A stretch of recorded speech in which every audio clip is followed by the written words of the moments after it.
could find such a love at our age. Whoever thought we could dance? Welcome to Couples Therapy in 7 Words. I'm your co-host, Judy Alexander, and I'm here with my husband, Dr. Bruce Chalmer. Hello, Judy. Hello, viewers and listeners. Judy, what's today's title? Does therapy culture discourage millennials from having children? Yes, indeed. A great question, as you'll hear in a moment when we get into our conversation, based on a article in the New York Times, and we'll talk about that. Of course, we'll provide a link to that in the show notes for this particular episode. Before we do that, just briefly, I just want to put in a plug. Hey, folks, we've written books. I've written books about couples therapy stuff, and Judy has written a beautiful piece of biblical erotica. You can show the book if you like. Sure, The There you Blue go. Tent, Erotic Tales from the Bible. Yes, indeed. So just check out our books. They're really good. and while I'm talking about books, we, both of us, I'm sure, would really appreciate reviews. My book, Betrayal and Forgiveness, is right on the cusp of the number of reviews, and I won't even bother saying what it is, the number of reviews that somebody once said to me, wait till you get that many reviews before you do a whole lot of advertising. It's right on the cusp of that. 2-3 more people doing reviews would really be nice. Betrayal and Forgiveness. Check it out. Okay. Also, I want to put in a plug for our listeners. Thank you for making us among the top 10 podcasts on couples therapy. That's right. We were rated by somebody or other. I put FeedSpot, I think. FeedSpot. I put the badge on our website because we should be proud of that. We're very proud of that. We were number 7 out of 30 actually in their rating. Yeah, so that's really pretty kind good. of cool. So in the top 10, folks. Yeah. Thank you. Yeah, we were number 7. Number 1, I think, was Esther Perel. That's we're up there in shouting distance of Esther Perel. Okay, that's pretty good. Shout a little louder, folks. Yeah, shout a little louder. Tell people about this. Yeah, we think we've got a good product here. Share us, follow us, tell your friends about us, and, all those things that people do with social media. All of the above. So, let's get into this conversation. Okay, so it started with an opinion piece by Michal Leibowitz. Yes. And she wrote, there's a link between therapy culture and childlessness. Yes, childlessness. Yeah, and she is a staff editor for the New York Times opinion pages. And she's, I'm just doing the math from her article, she appears to be, she's either 29 or she's turning 29 this year. So that's the age she's at. And she is pregnant. She was talking about her experience of, new life growing within her. And she was reflecting on her life. And I saw this one and I immediately wrote to you and said, oh, we have to do a podcast about this. I actually have invited her, haven't heard back yet. So Michal Leibowitz, if you happen to be hearing about this, we would love to have you on and interview. I think you would be a great person to have on. But in the meantime, we're going to go with your article and it's an the interesting wisdom. topic because, we know a lot of people in their 20s and 30s that are choosing not to have children. Absolutely. Some of them in our family. Some of them in our family. That's right. Some yes, some no. We have grandchildren, but we also have some kids who have pretty much decided not to have kids. Who are in that age group, so little older than Michal, but in the millennial category certainly. Right. She said she's sort of on the cusp of millennial and Gen Z. She's right in between there. Right. What's the deal? Well, one of the things I love several things about this article that just immediately grabbed me, and I'll tell you what they are. What are they? First of all, there's the fact that she orients it around Philip Larkin's poem, which I am going to recite for your our favorite listeners. poem. So go ahead. And I will just say before I recite it, I recite this poem to many of the clients I work with. I love this poem, and not because. Well, we'll talk about it when I've recited the poem. Another reason I'll just mention, why this article just grabbed me. She quotes, among other people, 2 different people, both of whom we've had on our podcast. She quotes Joshua Coleman, who we had not that long ago, and she quotes Carl Pillemer, who we had back in the first year of our podcast. Yeah, one of our early guests. Yeah, and we've talked to both of those people. Yes. So I said, wow. This is right up our alley. So let me recite Philip Larkin's poem, This Be the Verse. Those of you who are watching, I'm glancing over so I get it right. I'm looking at it over on another screen, so I will recite it correctly. You probably know it by heart. I do know it by heart. I say it by heart to folks all the time. But here it is. I'm going to read it to make sure I get the words right. The first time I heard it was from you. I wouldn't be surprised. So it goes like this. It's called This Be the Verse. They fuck you up, your mom and dad. They may not mean to, but they do. They fill you with the faults they had and add some extra just for you. But they were fucked up in their turn by fools in old-style hats and coats who half the time were soppy stern and half at one another's throats. Man hands on misery to man. It deepens like a coastal shelf. Get out as early as you can and don't have any kids yourself. What a great poem. Now, let me hasten to say, as I so often point out when I've quoted this, I did have kids. I'm glad I had kids. I am delighted I had kids. So it's not like I literally agree with the advice that says don't have any kids yourself. But what I love about it, I have to mention, by the way, just for the sake of the language code, what Michal does in her article is what many people do. The New York Times would not want the line to say they fuck you up, your mom and dad. Right. So what she quotes him, paraphrases, is says they mess you up, your mom and dad. Right. She cleans it up a little bit. But I like the way Philip Larkin wrote it. The point about that I always like to say, and the reason I bother quoting it to folks, the context that I'm quoting this to people is almost always parents who are worried about how they're parenting their kids. Right. And I will point out, it's interesting to me as a boomer, from the boomer generation, the more and more as the generations have gone on through Gen X and then millennials and certainly in Gen Z, this phenomenon has occurred where people think, oh my God, if you're not parenting right, you're destroying your children. And I like to quote that poem because it's like, nah, you're destroying your children no matter what you do, which is to say, actually, ironically, no, you're not. This is another thing I often mention to people. There's nature and there's nurture, right? Of course, we all know that. There's nature and there's nurture. Now, what business am I in? Am I in the nature business or the nurture business? Well, I would think nurture. Of course. I'm therapy. I'm having conversations with people about how you might be able to do things better in some way or other. So of course I'm in the nurture business. With respect to parenting in particular, the longer I've done this work, the more respect I have for nature. If your kid is basically wired okay, then you can be a pretty lousy parent. There's limits, right? As long as you're not horrible, your kid's probably going to be okay. And what'll they learn from your imperfections? They'll learn to be resilient. If your kid is wired pretty well. If your kid is not wired pretty well, I know it's a pretty fuzzy concept, but if your kid's not wired well, they're going to be a mess no matter how good you are as parents.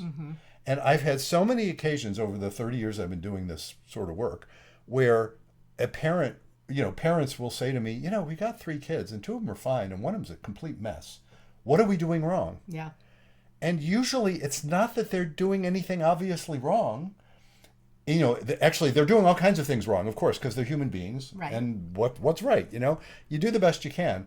And a kid that's incredibly difficult to parent tends to bring out bad parenting. So you get mad when probably it'd be better if you didn't get mad. You're unreasonable, probably be better if you're reasonable. You're too harsh, probably shouldn't be too harsh. Or you're too lenient, probably shouldn't be too, whatever. It's hard to parent some kids because the kids are messed up. So that's the context that I like to present this. Now, what Michal is talking about is the effect of that tendency I was describing, and that's what she's saying. This is about therapy culture. What does therapy keep saying to people? It's your parents. Yeah, it's your parents. Whatever's wrong with you, it's because your parents weren't attentive enough, or were over attentive, or were narcissistic. Everybody's parents are narcissistic these days. Yeah. Or were somehow too strict, too lenient, too this, too that. Yeah, all of the above. She talks about she had an eating disorder, and possibly brought about by her strict religious upbringing. Yeah, so although she says. Well, if I may quibble a little. Yeah. She says that's an explanation often given. Yes. But she doesn't seem to be. She's getting away from that sort of explanation. Yeah, she's not buying into that. Yeah. But. And one of the things she also said, her generation also has these high numbers of self-harm. Yes. Yeah. There's a lot of that. And again, that's not that new. But what's new about it often is the way it gets attributed, inevitably, to your parents were abusive. And the definition, she points this out, the definition of abuse, of parental abuse or just bad parenting seems to have expanded to an astonishing extent. So that there are, and she quotes various, content creators on social media who will talk about the fact that it's not just abusive if they, if they abused you physically or sexually or even emotionally. It's abusive if they didn't attend to your needs properly. I know there's, social media. I don't think it's been a good thing. Yeah, I've had friends whose kids have been cyberbullied, and it's bad enough being bullied in school and in person, but cyberbullying is a whole nother level. There's no escape from it. No, that's what the difference is. Right. Yeah. You can't go home and get away from it. One of the things that she didn't talk about, which I was a little disappointed, was that a lot of these kids were brought up in single parent families, that there was a high rate of divorce, and that they weren't seeing necessarily good role models for couples. Yeah, or good role models for couples deciding to parent even. Right. Yeah, right. Of course. Because there is so much, sometimes in some divorces, they're very filled with strife and parental fights and arguments, and I'm sure I don't have to tell you, you've probably heard all the stories from parents and from kids, of course, about how awful their custodial arrangements were, and fights over who's going to have you this weekend, and we can't change this day, and what did he say, what did she say, and one parent undermining the other one, and you tell your kid you can't do that, and then they go to the dad and he's like, sure, you can eat all the junk food you want, watch all the movies you want. So you're getting, a lot of kids are getting mixed messages and saying, I don't want to do that to my child. They are. It's interesting. It hadn't occurred to me we would go in this direction, but you saying that jogs something else that occurs to me. Even the fact of all of those divorces is a related phenomenon to the sort of therapy culture thing she's talking about with respect to, millennials deciding not to have kids. Her thesis about millennials deciding not to have kids basically is they're fearful that they will fail their children the way they have been told they were failed. Right. They can't live up to that standard. A lot of marriages break up because their expectations of not only of their partners and themselves, but of marriage in general, are flat out unrealistic. And so they can't kind of go with the flow. The shtick we've done on several occasions about, the chief relationship skill that solves all relationship problems is the ability to be mildly annoyed. There's the therapy culture doesn't let you be mildly annoyed. Now, that's a wholesale indictment, which is, I'm sure, unfair. But a lot of therapy culture, mild annoyance doesn't seem to be available to you. It's like, yeah, isn't that funny? You're married to somebody who's going to annoy you. I have quoted. Did we do a podcast about it? Alain de Botton's article about why you will marry the wrong person. I think we did. Did we? I know we've alluded to it in at least one of our podcasts. It was several years ago. He wrote a book on that. I didn't read the book, but he had an article in the New York Times about it. I can't remember every podcast that we have over 200. We have done. This will be somewhere in the 200 teens, somewhere in there. Yeah, over 200 podcasts. I can't remember them all. I know, I can't That either. one doesn't stand out, but I know I have quoted him because it's that sort of standing in opposition to that general therapy idea. And look, I'm a therapist, right? I don't mean to be dismissing therapy out of hand, but there's an awful lot of therapy that means you can't just deal with a simple annoyance. It's like, oh God, as I so often say to people, honey, I'm annoying and you're nice about it, and that's why we get along. I'm way more annoying than you are, and you are just wonderful about it, and I appreciate that. And you're not a pushover. You'll say what you like or don't like, but I think we get along in part because we have that capability. And it's more than a capability. It's the appreciation, the gratitude overrides the silly little annoyances, and they stay silly and little. Right. And what happens with a lot of marriages is they don't. They start wondering if I got the right person because this person seems to be annoying, or this person isn't as wonderful as I thought they were when I was in the thrall of, new love and everything they did was just fascinating. And then come to discover it isn't always fascinating. It's just regular old, and we're regular old people, and so isn't that nice? And so a lot of those, tying into what you were just saying, a lot of those kids who grew up in these households where they didn't see anything like a model of parents who are okay at tolerating annoyance, they didn't see that, and Right. so they don't have any faith in it. And that's another way, it hadn't occurred to me to say this until now either. It's another way of describing the decision to have kids. You think when you marry somebody, you're letting yourself in for annoyance? Of course you are. You have kids, you're way letting yourself in for annoyance. And I say that with love for our children, deep love and appreciation and joy for our children. But children are annoying as hell. I mean, my God, you don't get any sleep initially. It's like they're crying about things. They're not reasonable. It's, you know, they turn around and accuse you of being lousy parents. You know, oh my God, why would anybody want to? You are a lousy kid. Yeah, well, and you know, I pointed that out over the years. That's another reason I'm sure I really so loved her take on this. Is I've pointed out, and I don't mean to be. It's not parents against kids. You know what I mean? Right. But of course we're lousy parents, and often kids are lousy kids, and that's human. You know, yeah, kids aren't always easy to parent, and parents aren't always great about it. To the extent that that is recognized as, well, of course that is life, and there's something beautiful about it. And see, that last bit, the bit I just said, Yeah. and I hate to quiz you but I'm going to quiz you. You know, it's like, Uh-oh. okay, so what word would I use to describe the attitude, the mindset I just described by saying there's something beautiful about it? What am I saying? You know, it's in our 7 words. What part of our 7 words does that express? Kindness. No, try Faith, again. faith. Faith. Exactly. Faith. You pass by the skin of your teeth. No, really, that you see what I'm saying there, though?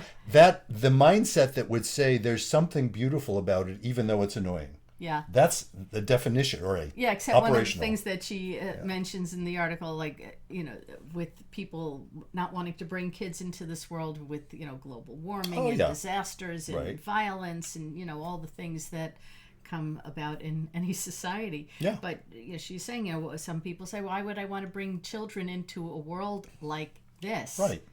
You Yeah, know? of course, which is not a crazy way to feel. Mm-hmm.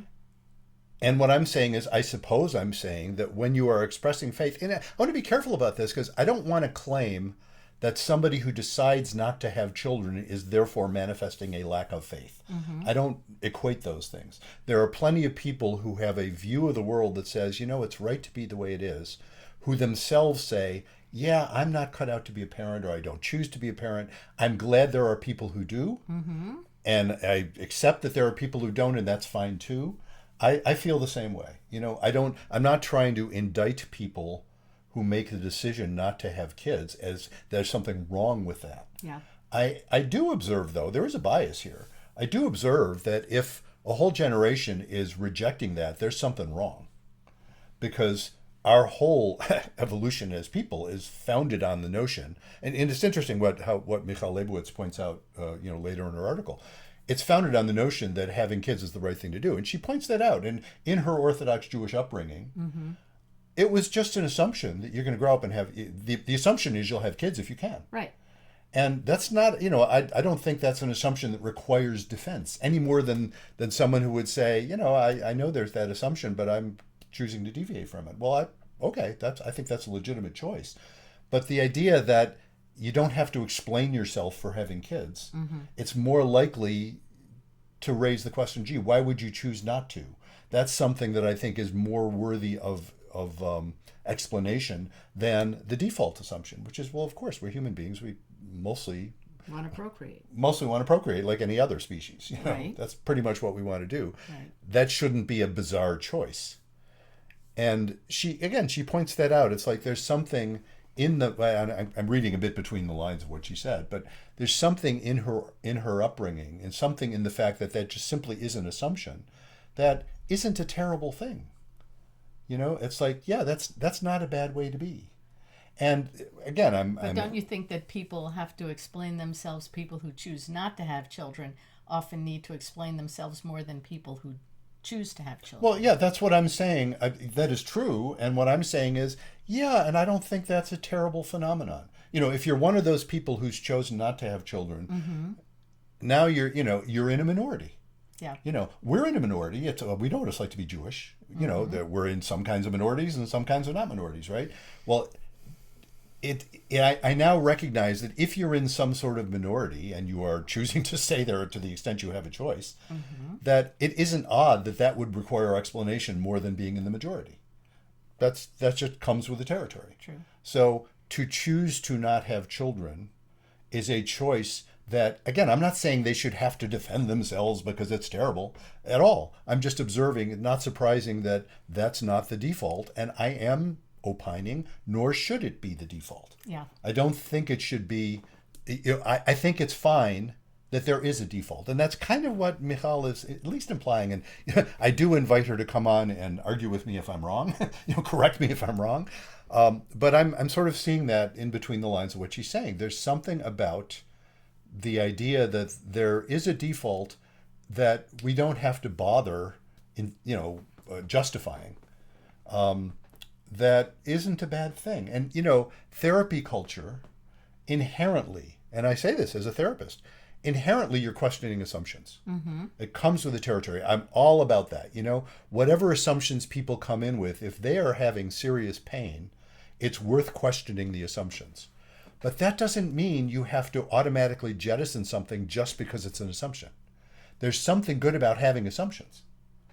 I that's another one I point out when people talk about how can we repair the world? How can things be better when people are divided into camps? Right.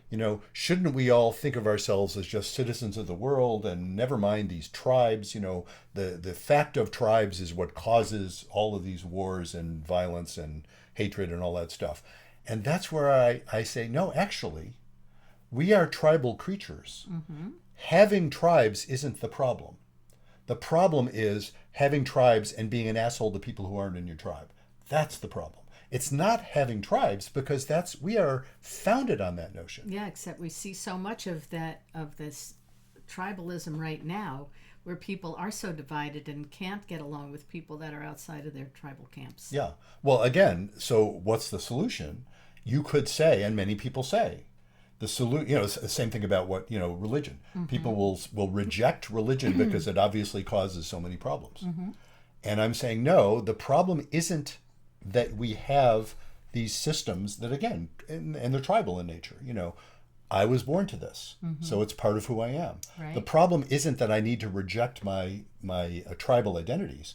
The problem is that I need to not be a jerk to people who are in another tribe. And, I got to go to the Daryl Davis example, as this wonderful, amazing example. I just, by the way, watched his TEDx talk. Yeah. And actually, our son Seth Chalmer, I'll shout out to Seth, who often shouted out on this podcast, who is a Pro-Human Foundation ambassador. Mm-hmm. And he wrote an article in a publication that is for nonprofits, talking about how some of the ideas of the Pro-Human Foundation can be applied in the nonprofit sector, around all of these arguments about diversity, DEI right. and all that stuff. And he actually cited Daryl Davis's TEDx talk, and I hadn't seen it before. I've been talking about Daryl Davis for months now, but right. I hadn't seen it. Right. I actually watched it. It's just incredible. Yeah, he's for those of you who don't know this story, folks, Daryl Davis is a jazz musician, very well known, I guess, in the music world. He is a black man. And I love the way he tells the story, and I'll let people, check out the story. I'll put the link in the show notes for this. But he was brought up, interestingly, he was brought up in a community where he was the only black kid, or one of very few black kids in his school, and didn't experience much explicit racism until he was around 10. Mm. Probably because he wasn't seeing it, I think that's how he would say it. But he was around 10. Again, I'll let him tell his own stories about that. But he experienced it. And his approach to it was to say, how can somebody hate me when they don't know me? Mm. What an incredible question. So where does this lead him? This leads him, unbelievably, in my opinion, in awesome fashion. This leads him to decide, I think I'm going to get in touch with the Imperial Wizard of the KKK and set up an appointment to talk to him. And he proceeds to do this. Mm. The Imperial Wizard doesn't know it's a black man. Uh-huh. So the Imperial Wizard shows up with his armed bodyguard, where there is Daryl Davis and his secretary, unarmed. They meet in a motel room. Wow. Yeah, and because I think Daryl Davis had to travel to get to where the Imperial Wizard was. Mm-hmm. And they strike up a conversation. And look, the rest is history. Where it ends up is, eventually, Daryl Davis starts frequenting these KKK rallies and getting to know these guys who are respecting him even as they're still adhering to KKK. You know, the Imperial Wizard initially is saying, well, I know I'm superior to you. You know, that's baked in, but I can respect you as the person you are. And yeah, sure enough, over time, what happens? He ends up sending him his robe and renouncing KKK. Amazing. And Daryl Davis now has a collection of, not all robes, but 200 plus people who have renounced white supremacy ideas because they've gotten to know him. And it's not just him, because what Daryl Davis would do would be he would invite these guys to his house. They would come. He would have there his black friends, his Jewish friends, his people who are not the people that the KKK usually hangs out with. Right. And they wouldn't be yelling, and it would be all about respect. They would just say, well, you've got your frame of reference. You come from where you come from. You're probably not crazy, evil, or stupid. You're probably just a human being like we all are. That's the notion of the Pro-Human Foundation. Yeah. So that, getting back to what Michal Leibowitz is writing about, therapy culture often won't look at that phenomenon. It will classify some things as right and some things as wrong, some things as evil and some things as good, often without looking carefully at the assumptions it's making. And, it'll cast blame wherever it casts blame, and often it's incredibly disempowering.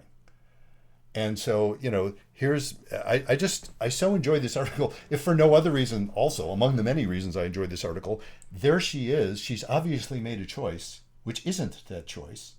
So my heart sings on that one. It's like, oh, here is this young woman who's decided, no, it's worth having a baby. And the way, and I guess, again, speaking as a member of the boomer generation, the way she talks about, God, I could get emotional thinking about this. The way she talks about her own mom, when Michal got pregnant and realized, wow, there's nothing like having kids yourself that makes you rethink your relationship with your parents. The way she is able to look at how her mom was when Michal was going through her issues with eating disorder, and look at it from not a therapy point of view, look at it from, oh my God, what she was going through. I was so moved by that. Yeah. Anyway, I've been talking a lot. What do you think about any of that stuff? As I am wont to do on this podcast, folks, those of you who follow us know that. Well, I like what you said, how when, you have, there's nothing like that improves or changes your relationship with your own mother when you decide to have a child, and when you have a child, and how that whole dynamic changes itself. And you, like you were saying, you have a whole different appreciation as to what your parent went through, and the crap that you put them through, because quite honestly, kids test the limits, and we do put our parents through a lot. You don't realize that until you decide that you're going to become a parent yourself. Now, you can choose to go the direction I'm inviting you to go or not, obviously, but I just want to, for the sake of our listeners, I think it's an interesting thing to fill in terms of what you just said. Your particular mother, may she rest in peace, how can I put it, wasn't easy. No, she was quite difficult. And if I had gone to therapy, they probably would have said narcissistic. and probably abusive. And probably, yes, definitely abusive. Yeah. And that it's physically, emotionally, yeah. And the reason I want to bother pointing that out, because I'm inspired by you in so many ways, but among the ways I'm inspired by you, that truth, and you have said so yourself. I mean, you didn't have to think hard about, was my mother abusive or not, your mother. It was pretty clear. It wasn't subtle. No. And yet you are also able to have perspective. And I think it's interesting because one of the things that therapy might have done, shall I say, to you, not for you, is made it much harder for you to have that perspective. There's something, I think, profoundly inspiring and healthy about the fact that you're able to look at that with the kind of nuance you're able to look at it. Well, when you were talking about nature and nurture, I think from the very earliest age, I've always been a very resilient person. And I don't know, I just knew that I had to be able to rely on myself. Yeah. And, that's, since she died, they say you never really stop having a relationship with somebody you were close with when they die. And that's true, because I have a much better relationship with Better conversations, I'm sure. because there are things that I couldn't do with her when she was alive, conversations I couldn't have, because she always went to that place, that place that she could never really appreciate herself, her family, what she had. So there are things that I can talk about with her now that I couldn't talk about with her when she was alive, because she just could not see beyond certain things, and she was very defensive and would get very angry. So it was hard. I would have liked for her to be a different person, but then again, I wouldn't be who I am if she was a different person. So yeah. That, what you just said is the sort of thing that people say when they have processed trauma. They will often say that. And over the years, many folks, classic examples of this, of course, are somebody who was in an accident and it resulted in their being unable to walk and they use a wheelchair. And after some time, often, and I've had this, it's come up with various people I've talked to. I don't think I've ever explicitly asked the question, but they've often brought it up. Do you regret what happened to you? Do you regret the accident? Well, on the one hand, who wants to be in a serious accident and lose ability? Right. Nobody wants that in theory. On the other hand, many people have pointed out, well, it may be the person I am today, and I'm glad I am the person I am today. I'm a good person, and I learned stuff I wouldn't have learned otherwise. So that's good. And I've heard that from people who are abused. Yeah. I've never heard anybody say, it was a good thing I was abused. Of course not. I don't wish it on anybody. And yet the process of healing from it is often incredibly helpful, and you learn things you would not have learned if you just had an easy time of it. So, you just expressed that sort of appreciation. It's sort of interesting. Which again, though, you were, and it makes sense to me, you were attributing that more to nature than to nurture. Yeah. Because someone could go through those same kinds of experiences and end up a mess. Maybe that's the problem with parenting, is that we're too good to our kids. They don't have enough adversity. So that when adversity comes into their lives, they just don't know how to handle it. Yeah, see, what I often point out to parents is, no, you don't have to manufacture instances where you are deliberately unreasonable to teach your children to deal with unreasonable. It turns out you're doing it anyway, And, and it's funny, because sure, you could worry that, you're being too good. No, you're not. There are kids who seem to turn out fine if their parents are just attending to their every need, and they still turn out fine. And then there are the kids who, oh my God, your parents have attended to your every need and you're sort of disabled because you don't know how to handle adversity. There's again, this is another unfair characterization, but any characterization is partly unfair. It's a stereotype, the trust fund kid. Right. Where they're sort of aimless because they haven't had to deal with bullshit. Yeah. And again, I don't mean that in an unkind way, because I've worked with, including fairly recently actually, worked with folks who are trust fund kids dealing with that, and it's not easy. And there are people who seem to handle that gracefully and people who don't, and I think that's true no matter what your background is.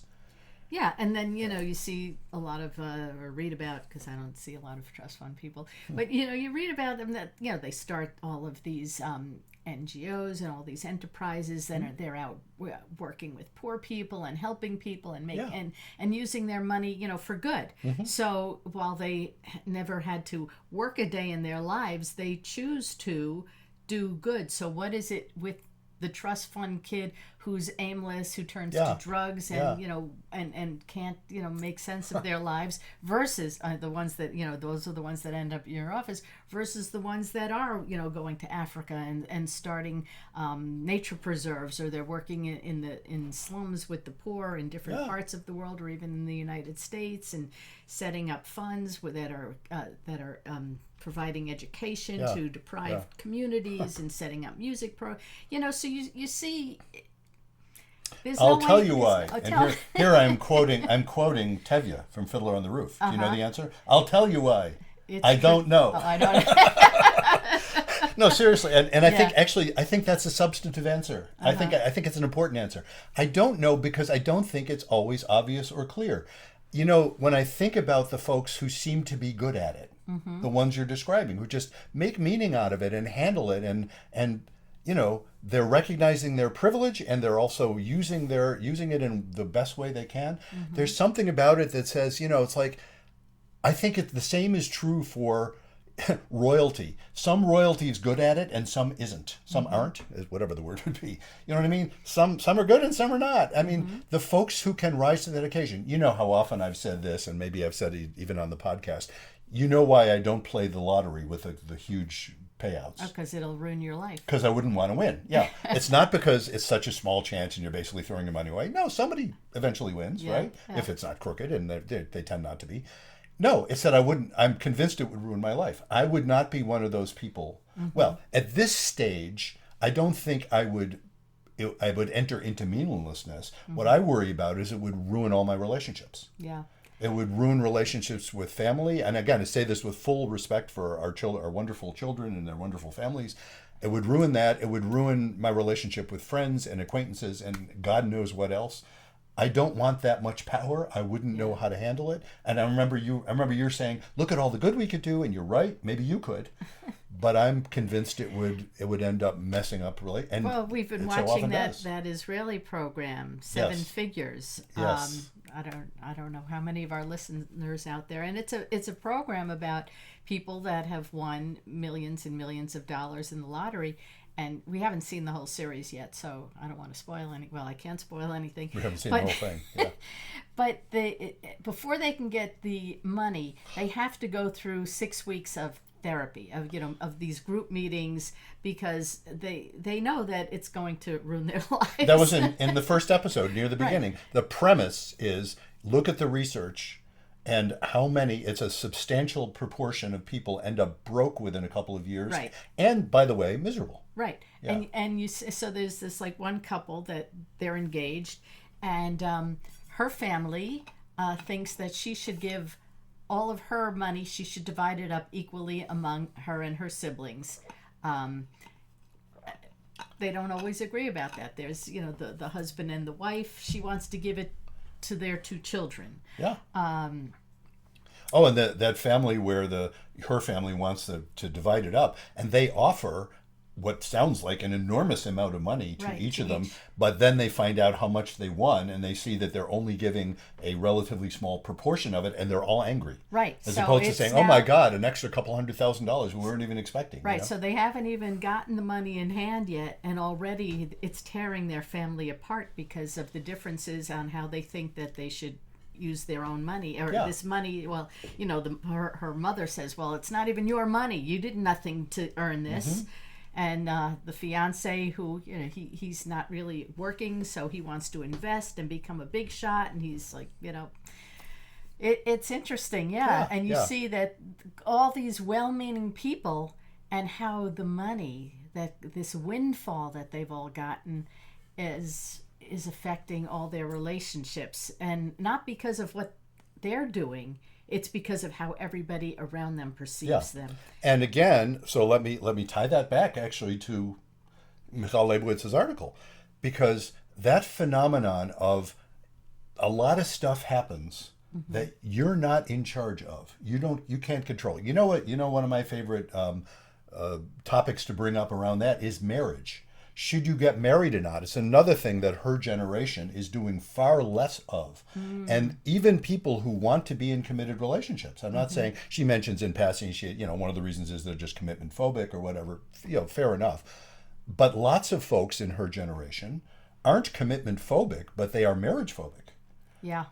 Or they just can't see the reason for it, or they see it, they look around, it causes problems. And what I often point out is, yes, that fear is well-founded. I'm not saying people shouldn't get married. I happen to like marriage, especially in a good marriage. Works for me. Yes, exactly. But my story. I said I like being married even when I wasn't in a good marriage. I like it, especially now that I am. But that, there are people who really want to be married, but it's not the same as simply saying you want to be in a committed relationship, precisely because it's involving whole communities of people, and you don't get to control what it means to them. Yeah. You can try. You know how I'm always when we go to a wedding and people have written their own vows, and I'm always sitting there smugly smiling. I can be a real idiot. I can be an arrogant jerk. She knows that, but she's nice about it. And I'm sitting there thinking, oh yeah, isn't that cute? You think you can define it? You can't. You think you can, but you go ahead and think that. Again, that's rather condescending of me, but no, that phenomenon that you don't get to control that stuff. Yeah. These expectations that kids are having, the very things that she's talking about that people worry about. Oh my God, could I live up to that? I'm going to be blamed for ruining my child. They're going to hate me. Why would I want to do that to anybody? Why would I want to put myself through that? Those aren't something that you can just invent by yourself. You have to be prepared to deal with that. Yeah, but I think people also see that this might be a model whose time has passed, and that it might have served well in other generations before. Which model do you mean? Marriage. Oh, marriage. Marriage to one person. Number one, we're living a lot longer. Mm-hmm. 2, we're getting married a lot later. Mm-hmm. 3, we're having children, if we're having children, apparently not, a lot later. Mm-hmm. So there's a lot of fertility issues.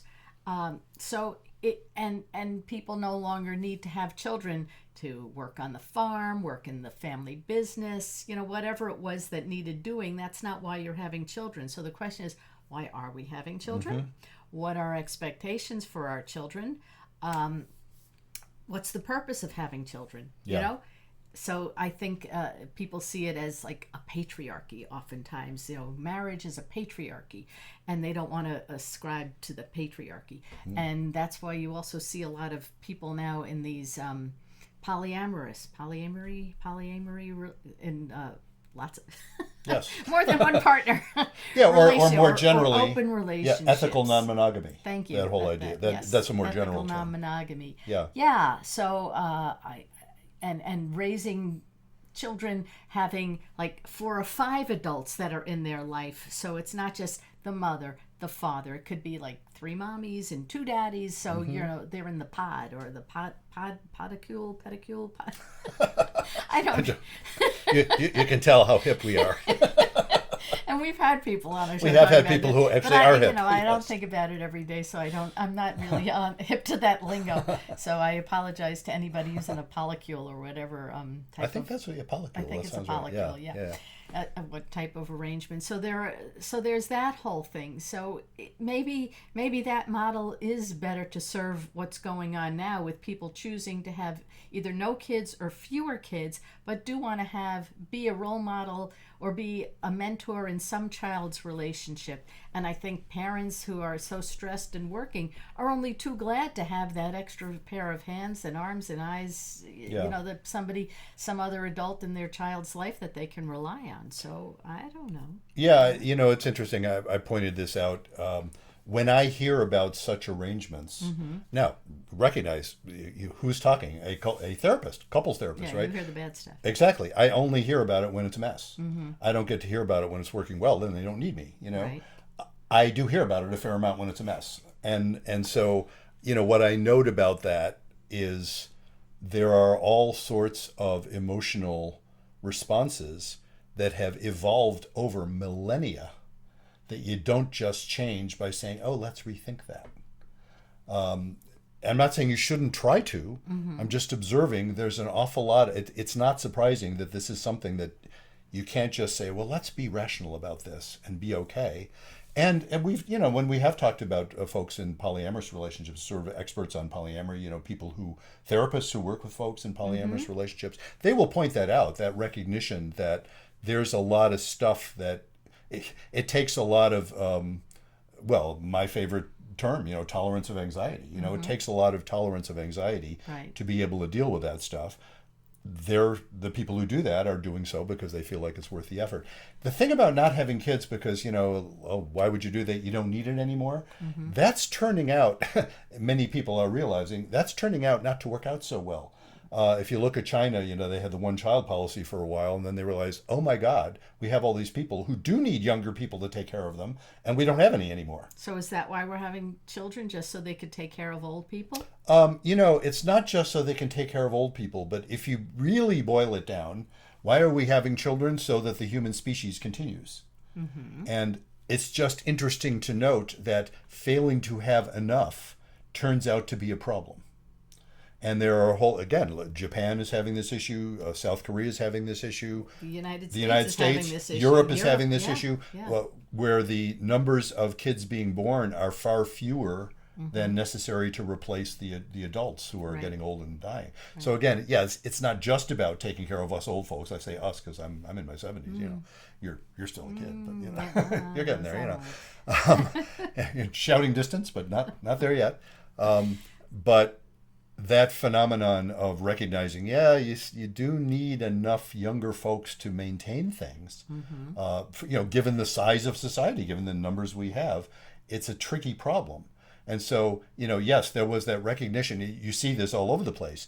A huge predictor of the number of children that a woman has in any given society is how affluent they are and how educated they are. And of course, those two things are highly correlated. Right. And the more education and the more affluence a woman has, you just focus on the woman who has the babies. Right. Even that's probably not going to be true for long, but still, you're the ones who have the babies. For now. They, when people are better off, economically and educationally, they have fewer children. They just choose to have fewer children. Right. When they have the choice, they can choose to have fewer children. So, and all of that is complex. Anyway, I would, getting back to what I said early on, I would love to have Michal Leibowitz on our show if anybody hearing this, if you know her, or if you want to send her a message saying, hey, we heard about you on this wonderful Couples Therapy in 7 Words podcast, and they're saying they would love to have you on. If you can sort of nudge her in that direction. Again, she probably gets a zillion emails, but that would be great.